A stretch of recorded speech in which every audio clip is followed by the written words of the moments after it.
Welcome everybody. Thank you so much for joining us and being so patient as well. I'm Genova and I'm one of the Learning and Participation Officers at Tower Hamlets Local History Library and Archives. And my role is to basically engage the local community with our amazing collections. Our collections include library material and archive material spanning 700 years. And also, yeah, we hold events and we've got a current exhibition, What We Have Become, curated by Basil Olton. I am not going to take up much time at all because we don't have much time to get on with the event today. So I am just going to pass straight over to Basil to head with the presentations for the visual artists. So thank you very much, Basil. And thank you again, everyone. Sorry. Thank you, Genova, and thank you for everyone for attending this Artist Talk and Q&A, and for the artists and for the audience. So I'm going to keep my introduction as well quite brief, just to give you an overview as to the exhibition, why the artists were chosen, and the general theme of the show. The exhibition itself partly explores the Windrush scandal as a rupture. The main point of this show is the idea of how rupture can create an identity, how the artists engage with the archive, and how the archive is, as an organization of meaning, how it's a collection of silences, gaps, and breaks. From the very nature of an archive, and how as artists, as Black artists, how we navigate the archive and how we try to find meaning in those gaps, meaning in the silences and in the breaks. So I'm going to pass you on now to our first presentation. So we're going to do a short presentation from each artist.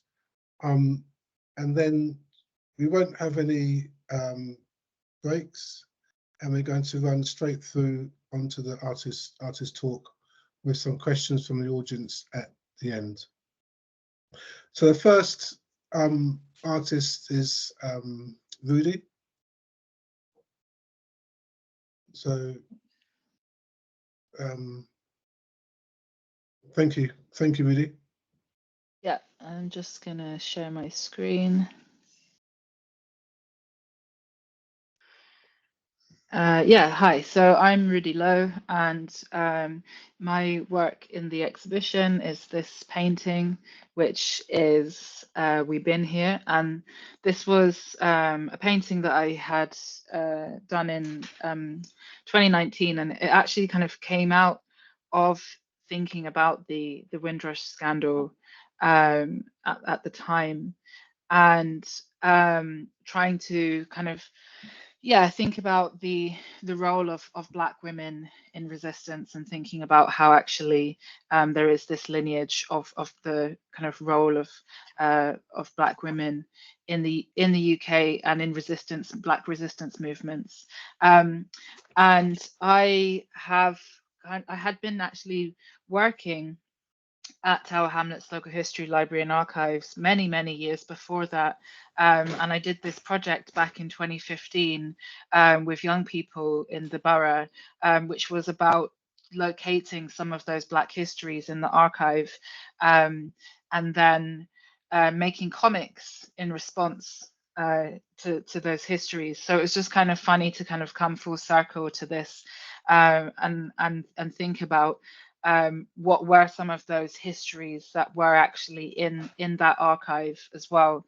And this work has also fed into my PhD research. So I think for me, it was really kind of poignant to think about how people were dislocated from these histories, and how history exists in the archives, and also coming from peoples where we largely have oral histories, and how those do or don't get shared, and so how this kind of trying to make people feel like they don't belong, how that then plays a role in that. And so this work had been made alongside another work, which maybe you can't see so well here, but I was on residency and I made this 4-meter long screen print, which was a list of all of the countries that had achieved independence from Britain during the 20th century, and then included the territories that were yet to achieve independence. And just to kind of show that this like history was ongoing, that, you know, this idea of colonialism that we're sold, that it's like colonialism is over, is false narrative actually. And that, you know, even in the painting, that these women are like moving through the frame, but they're continuing to move through the frame because we're still, you know, we're still fighting in so many ways. And that, yeah, there's like an ongoing struggle. So I think I will just leave it there in the interest of time.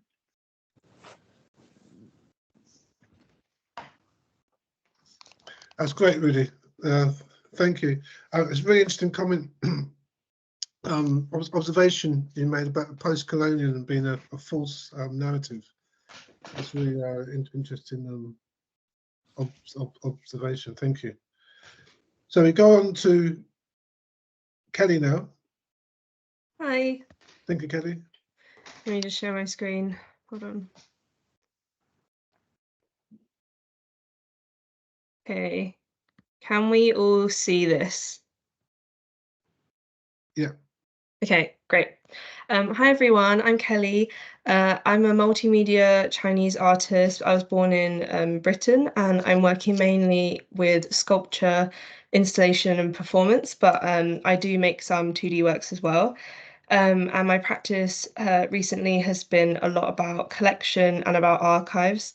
I also work for Essex Libraries when I'm not in London. So I've been really interested in the local history archive there in Colchester and working with all of this material and like paper and documents and things like that. My work in the exhibition was looking at the history of the first ever Chinatown in London, which was in Limehouse.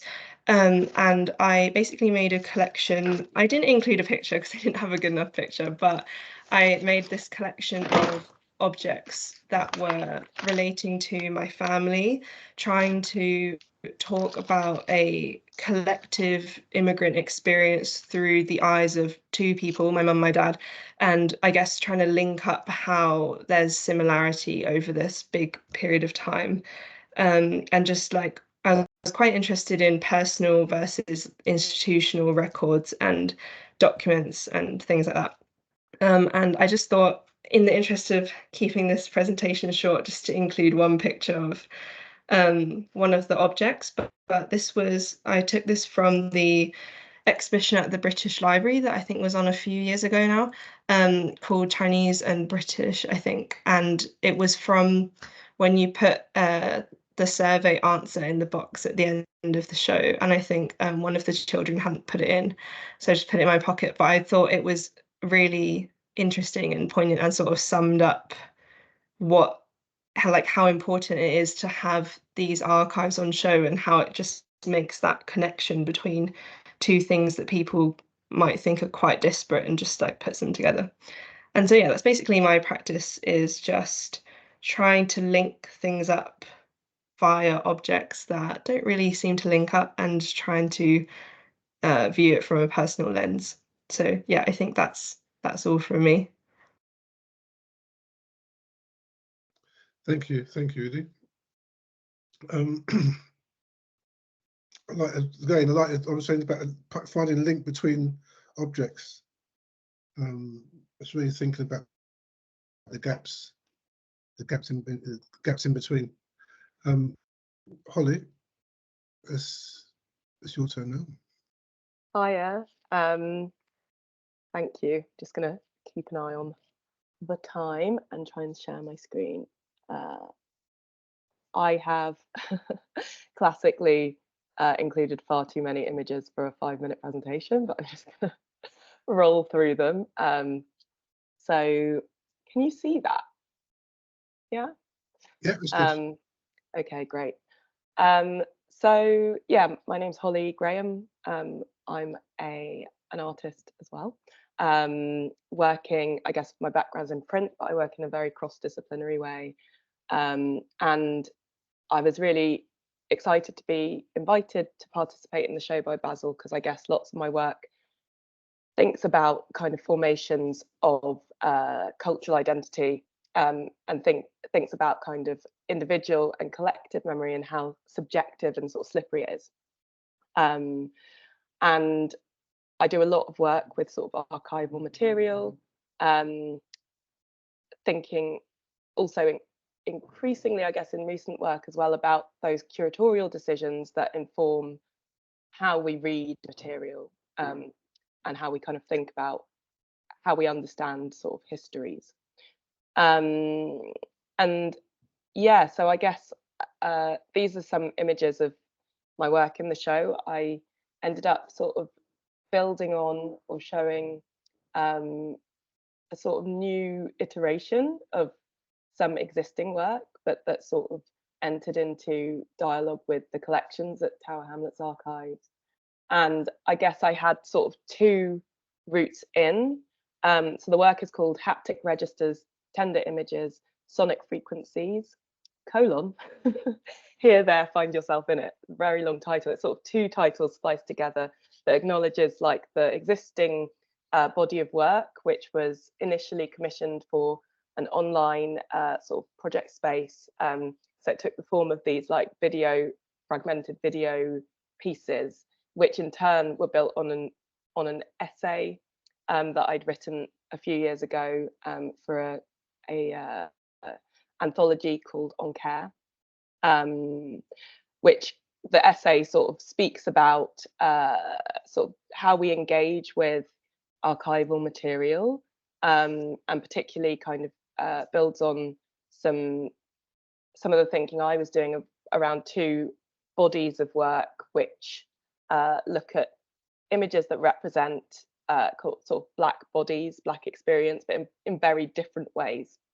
And I guess the second part of the title, the Here, There, Find Yourself in It, thinks a lot about like how we navigate the archive, obviously, thinks about how we tap into it, and it also sort of draws upon quite a known quote by Amber Laviner Sivanandan, the sort of former director of the Institute for Race Relations, which was we are here because you were there. So the here, there sort of speaks to that as well, this kind of wayfinding. Yeah, and I guess like I was very much finding myself or finding ways into Tower Hamlets archives. So this was one of the first images that I encountered, which was on sort of the archive sort of guidance or signposting for like ways into thinking about West Indian and Caribbean experience in Tower Hamlets. And this sort of led me to think about my granddad, who had a shop on Brick Lane, a tailoring company. So these are all people training at the Stepney Institute to be tailors. So one way was through like this sort of personal route, thinking about, I guess, a migratory experience that was very directly connected to myself and my kind of personal family archive. So there are elements within these vitrines that directly kind of speak to that. So that's an image of my granddad. And then the other route into the archive was a very different angle. So I'd done a lot of work around sort of sugar, with the starting point being these kind of sugar bowl motifs, these very highly caricatured images that kind of speak of histories of sugar and slavery. And I was thinking about the docks. This is an object within that same trope that's within the Museum of the Docklands, within the borough. So my other route was kind of through this archive material that spoke to these histories of trade, colonialism, and expansionism. And then it was really a case of pushing and pulling, thinking of these broad histories and thinking of the legacies that they then sort of engendered, hence this kind of constellation of materials that sort of sit together and speak to each other within the vitrines. So yeah, that's all I'll say for now.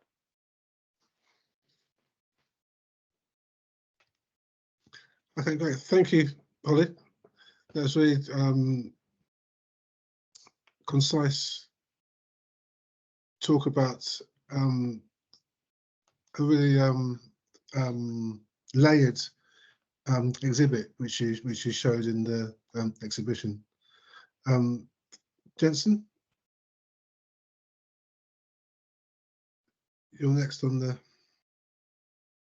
Off. Am I on now? Can you hear me? You're on now, yeah.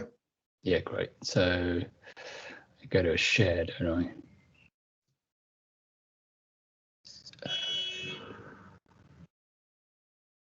Can you see that? Mm-hmm. No. Something's coming up. Oh, hang on, I've got a firewall on here.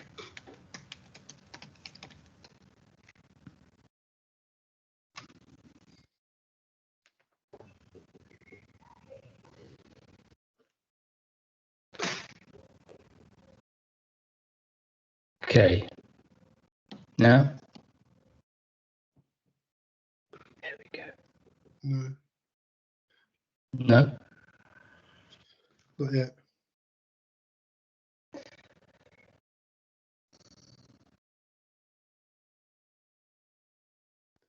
Here we go. Okay, sorry. I'm just not yet. That's there. There. Are you seeing that? That's it. Yeah. That's it. Thanks. Okay, cool. Sorry. Yeah, I'm probably the only person in the world that's not used Teams. Okay, cool. So I've only got a few shots to show here, just from the exhibition, but not any of the sort of stuff from the archive. But I'll just sort of I sort of presented 5 images to the exhibition, which was really about the protest. I'd taken them during a protest, and firstly, I'm a photographer, and I basically concentrate on editorial photography. So my background is in kind of telling stories. So I kind of shot the series of images of a protest, and I photographed this protest, which was widely viewed, of Mr. Floyd in 2020. He'd been handcuffed and pinned to the ground under the knee of a police officer. So this was an opportunity to kind of just to shoot and present the work as sort of in this exhibition, and then also use some of the archive. And I went into the archive, and I've not used an archive before, but I'd kind of was over there kind of looking at I was trying to find images of people of colour and people of colour who were engaged in protests and in prominent positions in those protests. But what I ended up finding was just sort of a repetition of images, which was slightly sort of disheartening, really, and demoralising, because I just kind of saw this history of just protest after protest, and the same narrative was there was always a group that were being downtrodden, and the imagery was always the same. There was the hero, who were often the law enforcement, and the villains, or the disruptors. If we were going to talk about rupture, the disruptors were the people who were sort of living in that community. I did sort of come away from the archive wondering if conflict and disruption are part of an evolving society where protest shines a light on an issue and maybe encourages a small shift in the collective thinking. But my sort of understanding of, like, having photographed this event in Brighton, which I'd taken photos of, is there's often just this massive sort of rupture, as Basil sort of mentioned, and then afterwards everyone seems to sort of migrate back to their own corners. And so, yeah, that was just an observation, really, more than anything else. So I took these pictures, and I used some of the archive over there to sort of back up a sort of narrative of what protests were about, really. And I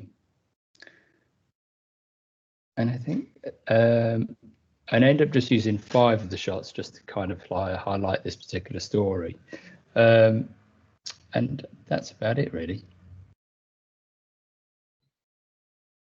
Has anybody any questions?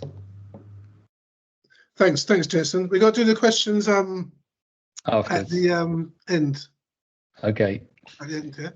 All right. So I'm going. I mean, thanks. Yeah, thanks. I mean, it's interesting to say about you visiting the archive, and you end up being a little bit disheartened from the collection itself. Just a repeat of protests and the history not really moving sometimes.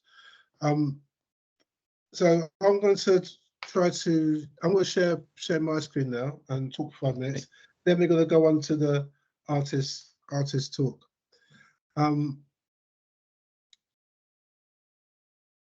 That's it. So.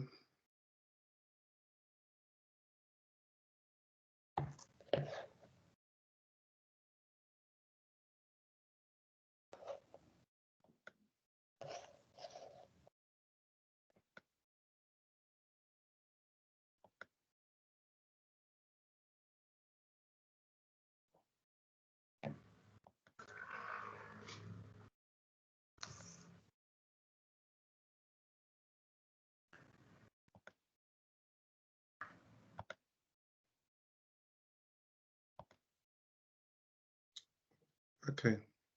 Can everyone see this? Yep. Okay, great. So that's the title.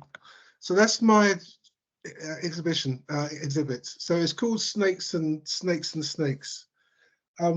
It's a play on the game Snakes and Ladders. How we led to a place, but then we ended up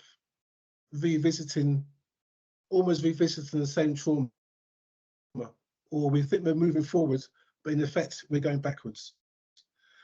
It was that kind of feeling as well I was getting from the archive. It's a bit similar to Jensen.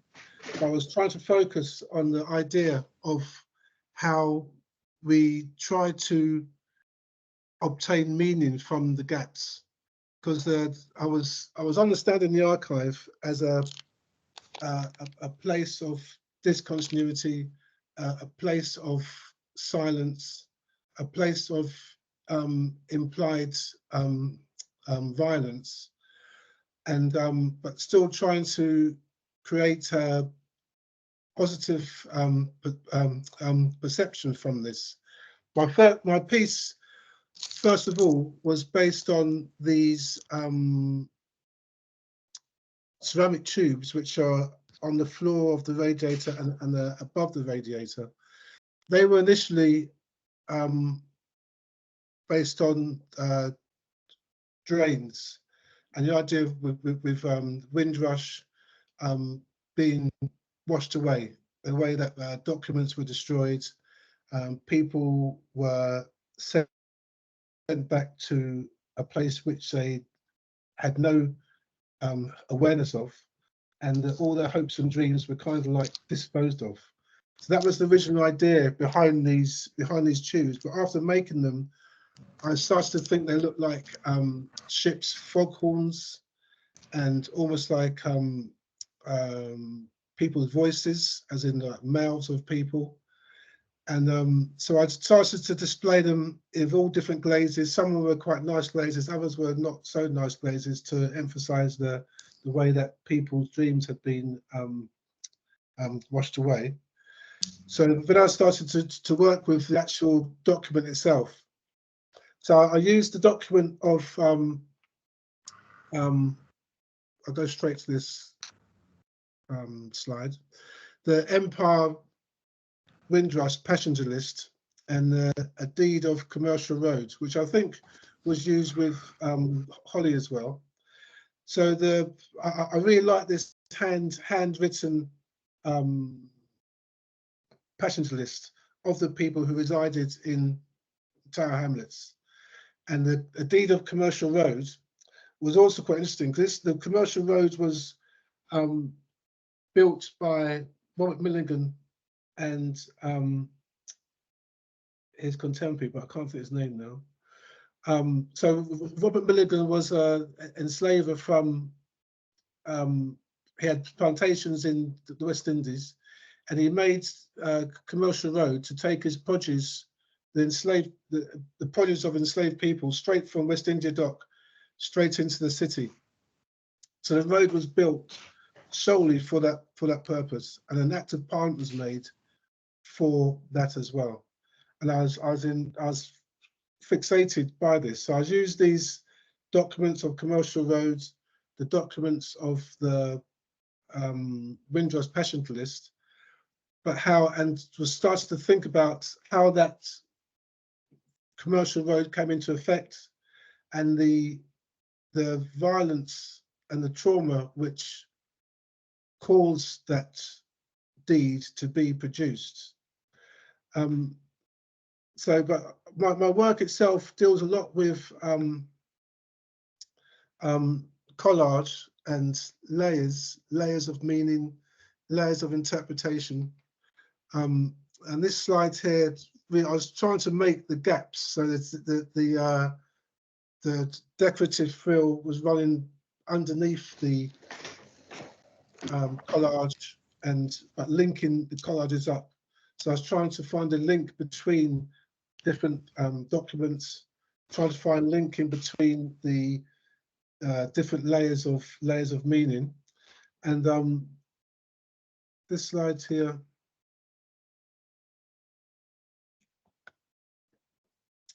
again, so you can see from on the right hand slide how I'm actually working with the collage. The bottom torn document is from the Deed of Commercial Road, and the top one is from a parish register from the 17th century. So when slaves were brought over, enslaved peoples were brought over from Barbados, if they were baptized, it meant they had certain rights over being unbaptized. So this was taken directly from that Paris register from the archive, and I overlaid that with the Tower Hamlets passenger list and with the Deed of Commercial Road, trying to get so one from the 17th century, one from the 18th century, and one from the 20th century. So try to have this mix of time and mix of events in one document, as in we're almost always going back in time. We think we're going forward, but actually we're going backwards. So it's this that idea was throughout this piece, but still talking about the theme of the show, which was what we have become, taken from a Stuart Hall essay, asking whether the idea of cultural identity being constituted by points of deep significant difference. So how these points of rupture make what we really are, or what we have become. So I think I'm going to stop there as well, and then we're going to go straight onto the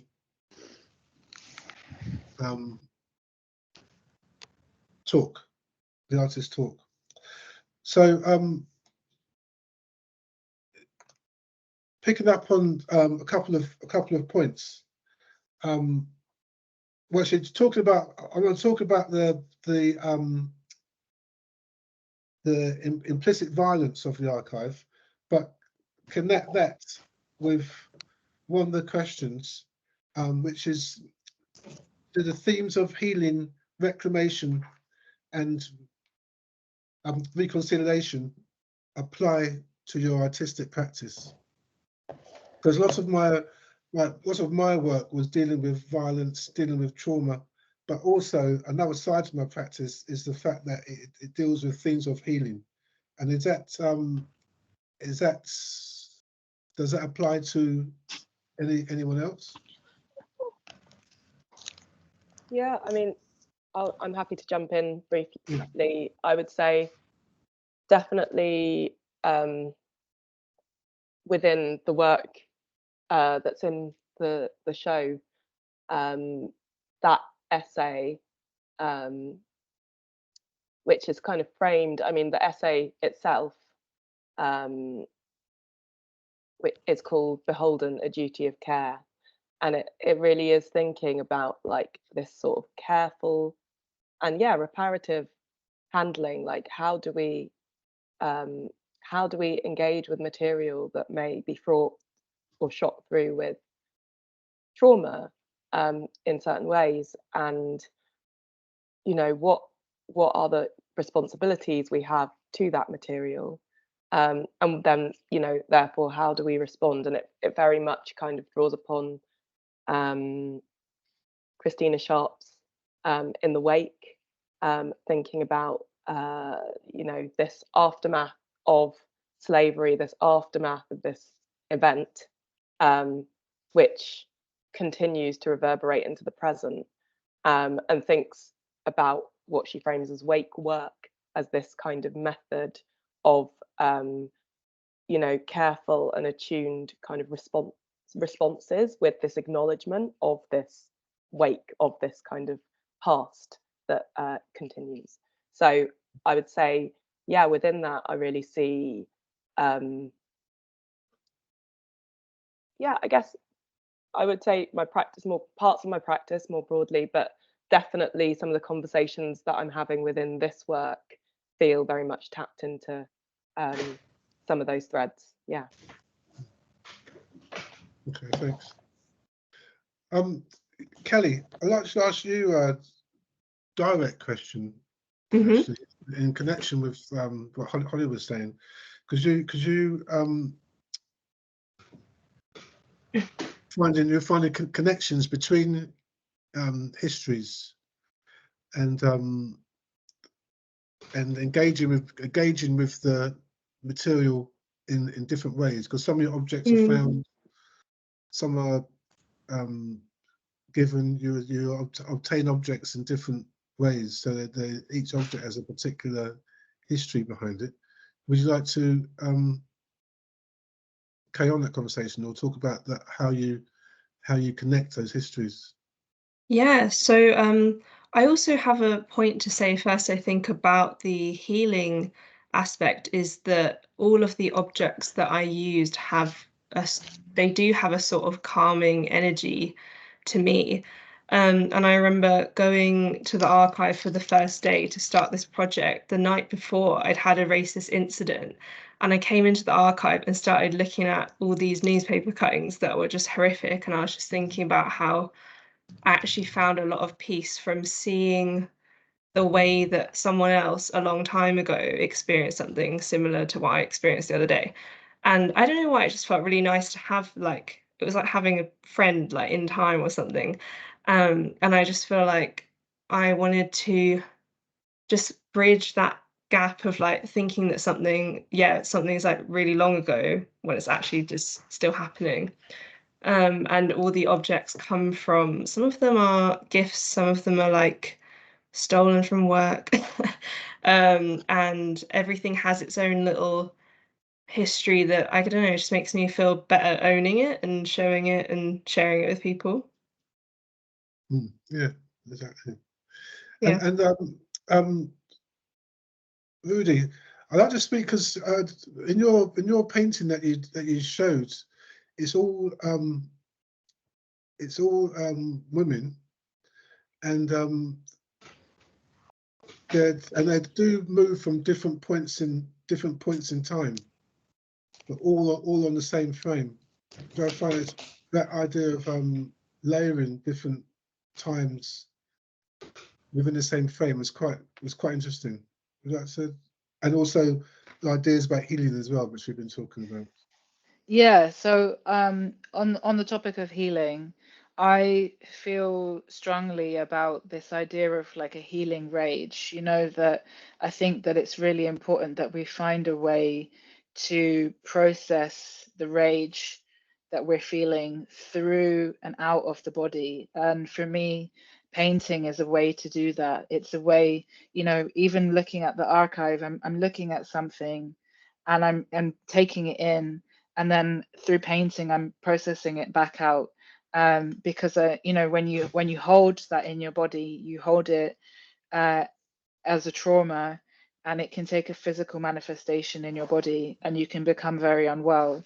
And so, yeah, I think about healing in many different ways, and kind of how, you know, healing from injustice. And so that is definitely like a central part of what I'm thinking about, how to kind of have also a holistic approach to practice, that that there's like the holistic approach as the person who's creating the work, and also what you're trying to create for the person receiving it.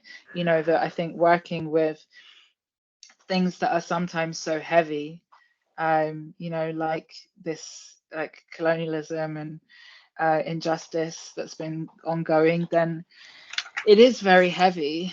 And at the same time, I think like what I want to instill in the work is like the sense of like collective power. You know, like the women in the painting, it's like they're a procession, that there's like they're not fragmented, they're like together in some way, that even though they're in different moments in time, they're kind of moving in a direction collectively together, that there is yeah, that there is some sense of the collective.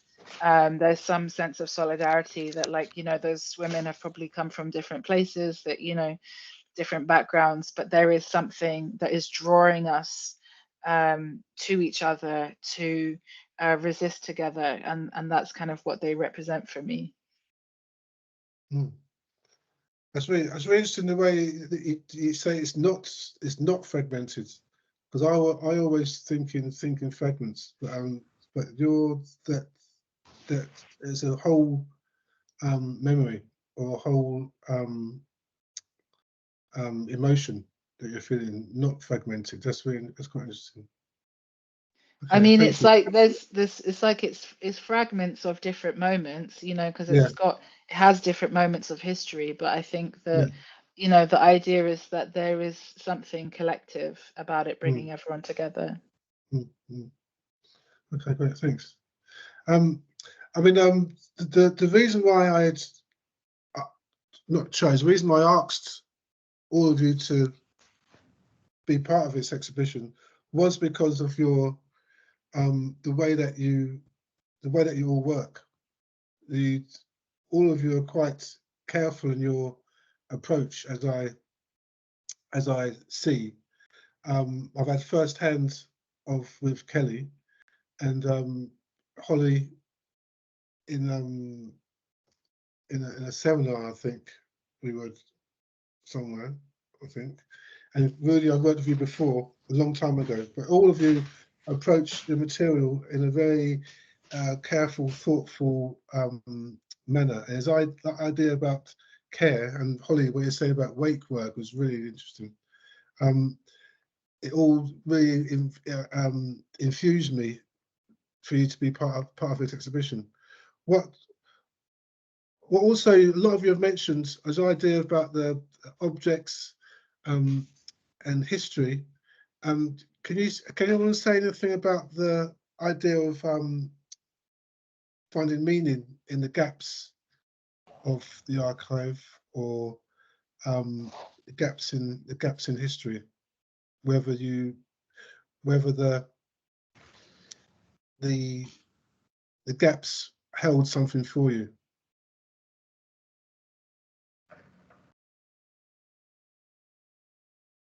You want to say something, Jess?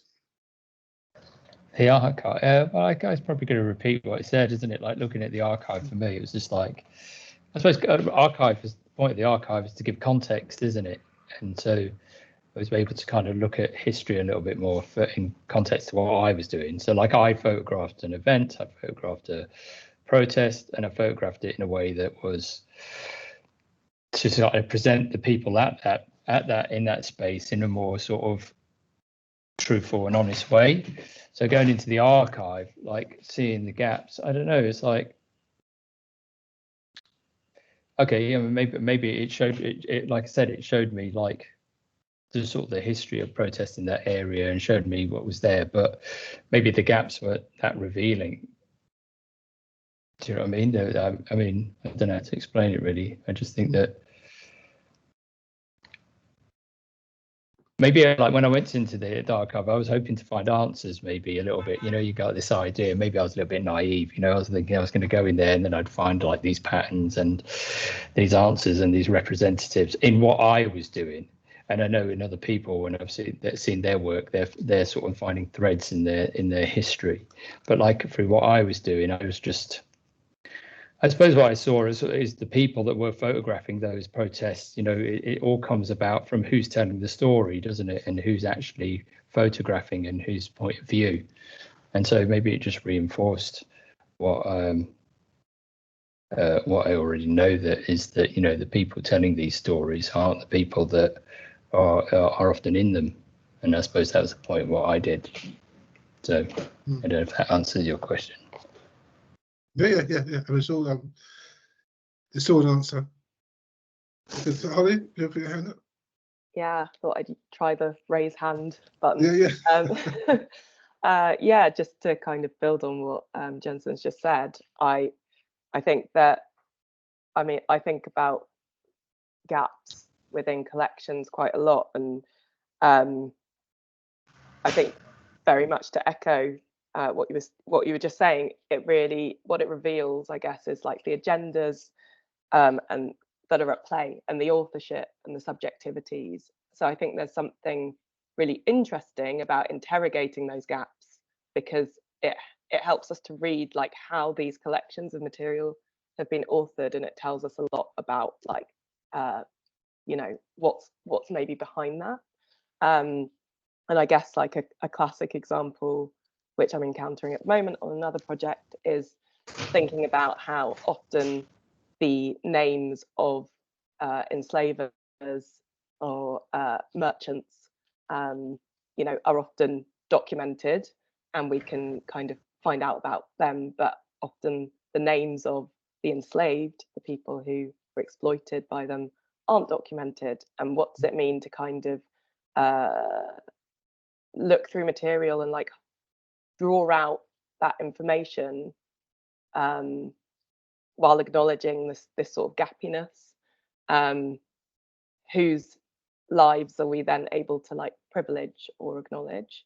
And I guess another like big influence who also I cite in the essay that sort of underpins the work in this show is Saidia Hartman, and her sort of framing of like critical fabulation, like what are the kind of creative, imaginative, critically imaginative approaches and restorative approaches that we can kind of you know, make or take into those spaces where the information is missing.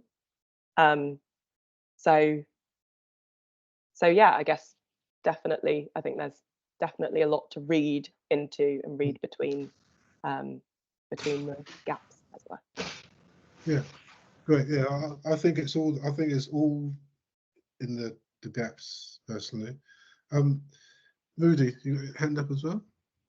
Yeah, I was just going to echo a bit of what you were both saying. I feel like the Huntley Archives is a really good example for me of that kind of in terms of authorship, how you can see like a really different example of a much more kind of loving like collection, in a way of like a really loving gathering of material, you know, because there's like so many protest photographs in that collection, which they have gathered, you know, and Jessica Huntley is responsible for having gathered all of this material. And then it's also like alongside things like shopping lists for events and like, you know, song lyrics and things like this. So it just feels like there's so much heart in it when you get to see all of those materials together, that it's like seeing how people organize together in a different way. So in terms of like what you were talking about, Jensen, of the kind of cycles of like protests of like, okay, here we go again, I actually feel very like I get a lot of strength from looking at that archive, because I'm like, yeah, we're still having to fight, but like, just look at how much love people have like been able to pour into their organizing, and like actually there's so many tactics in there that I think we can still use today that are really helpful, you know. So for me, like, that's really distinctly different from looking at like examples of protest photographs in the National Archives, you know, where it's like the police have taken the photographs as surveillance, so, you know, they can persecute people. So yeah, for me, there's like such a great distinction in that, and kind of what you were saying as well, Holly, about critical fabulation. So many people have said to me as well about Black women often being the ones who kind of gather materials together, like whether it's like the family archivist, or just somehow being responsible for the gathering of the archive. And yet Black women are often so invisibilized in archives, you know. And so yeah, there's just something about that as well that feels like there's like a relationship there. Yeah. That sounds really good. We just go on to another question, and then we'll stop for a few minutes to get any questions from the audience. Just going about Stuart Hall and his idea about identity being created from deep significant difference. We might have gone over this already, but I was thinking how if both difference and a commonality, if they can both create a community identity, so the rupture, the difference, and the things in common, whether they both can, or I mean, it might be a bit of an obvious statement, but I'd like to just discuss that as well. Just move away from the idea. So I like to move away from the idea of the rupture, because and a little bit related to the idea about healing and reclamation, because the exhibition itself was supposed to be a space for that, because of the way they approach material. It's supposed to try to create a space for some kind of reconciliation or a space for healing, and whether the commonalities between us can make a difference, as well as the differences.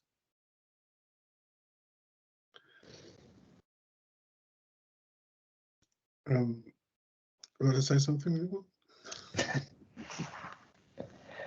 Go on, Jess, you're laughing. It obviously find something. The commonalities and the different. I don't know, but based on what the project was, I suppose that's what happens, isn't it? Do you know what I mean? We're sort of. I wrote something down. Let me sort of put that down.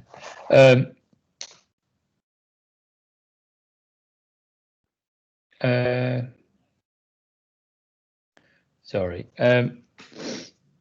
Yeah, no, I just sorry, you might have to pass one on my brains. My brain's just frozen. Sorry. Holly. I'm happy to jump in. Can you just save me? Yeah, no, you've just helped me bide some time to think. But yeah, I guess I was thinking about, like, just now, just thinking about one of the bodies of work that is present in the sort of video essay that's in the show is a collection of studio portrait photographs by the late South London based photographer Harry Jacobs, who was sort of active in Brixton, mainly Brixton area, between like the 1950s and 1990s. And one of the things that I was interested in, I guess, when I came across these images, was that they're, as a collection, they really kind of speak of a particular moment and of a history. a Windrush history essentially, and a history of migration. So together, the kind of collection speaks of that kind of movement and settlement, and also of the like other wider contexts, I guess, outside of the frame. So of, you know, no blacks, no dogs, no Irish, of Enoch Powell and his Rivers of Blood speech. It speaks about other experiences, I guess, which are more kind of which are more positive maybe, or speak more of like collective community agency as well, like partner schemes that were being set up and people kind of grouping up to kind of help each other to buy houses when the banks wouldn't give them a loan. For me, it speaks about so many of those histories in the sort of collection of that material. But I was also, so I guess there's, you know, there's a sense of like rupture and difference and othering present within there, but there's also this like potential commonality, I guess. But then I was also kind of really aware that when I was reading these images as a collection, I was like, there was a removal of the sort of individual subjective experiences to some degree of those who are represented. It just becomes like a collection as opposed to, and the kind of, I don't want to speak for too long, but the sort of dynamics of like copyright law, for example, are really interesting within the images, and that the sitters commissioned the images to be taken, so they own the copyright, which is very different from how copyright law works today. But all of the images are pretty much nameless in the Lambeth archives. We don't know who these people are. And I thought it was really interesting, there was an exhibition at the Lambeth Town Hall, like a while ago now, and they displayed the images, but they invited people to identify people in the images. So people were like sticking post-it notes saying like, this is, you know, Aunt B, my grandma, or whatever. And it felt that, like, to go back to kind of themes of like reconciliation, healing, gestures, that felt like a really reparative gesture of also kind of acknowledging and celebrating the sort of those like individual narratives as well within like a collective wider kind of history or moment. So it's just, that's like a rambling reflection. No, it's a really nice way to bring the community back into the the work. They can actually see themselves in the work. Sometimes it might be a bit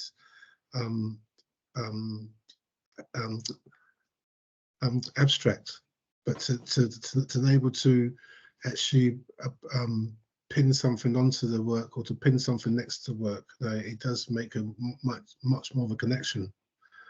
So yeah, that sounds really good. Where was that? In Lambeth? That was the Lambeth archives when they did a show at Lambeth Town Hall. Okay, that's good.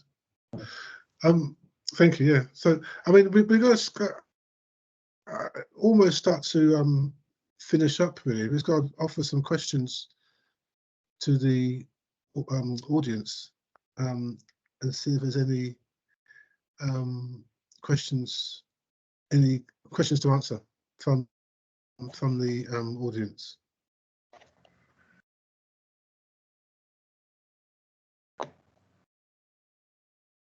There's nothing much at the moment, actually. So this is almost the last event of the exhibition, apart from the project which we have next week, and the schools project. So it's been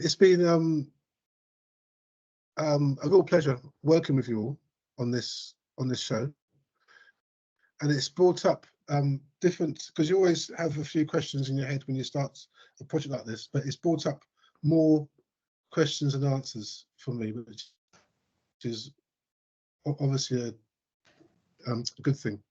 The idea how the sort of care that people apply to the work, the idea of critical fabulation, and wake work. You know, working in the wake of the past as well. I mean, it's really interesting ideas. There's Genova said, do you want to say something, Genova? Yeah, I just posted a feedback form in the chat if you have a minute. Yeah, we always really appreciate any feedback. Thank you so much for your patience as well for the tech issues. I'm so glad that we was able to still host the event this evening. And as Basil said, the exhibition is still running and it's on to the 30th of May. So please do come and visit us and come and see the exhibition. And if you're interested in any of the collections you've seen today, you can also access our reading room. We offer a walk-in service, so yeah, no appointments needed to be made, or just drop us an email via our website, or yeah, just get in contact if you've got any questions. But yeah, thank you for joining us this evening. Thank you guys as well. And thank you for your patience, everyone. I think we might have a question. We might have one question here. Okay.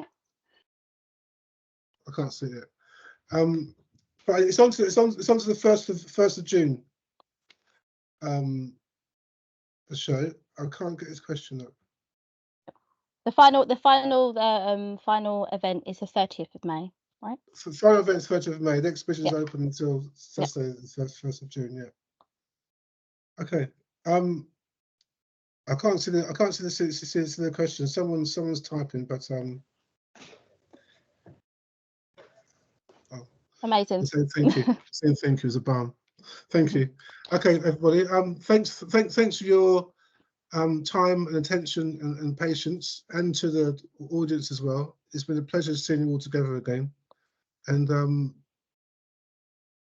I'll see you all soon. Thank you, everyone. Thank you so Thank you. much. Thank you, Geneva. Thank you. Thanks. Bye. Okay. Bye. Bye. Bye. Bye.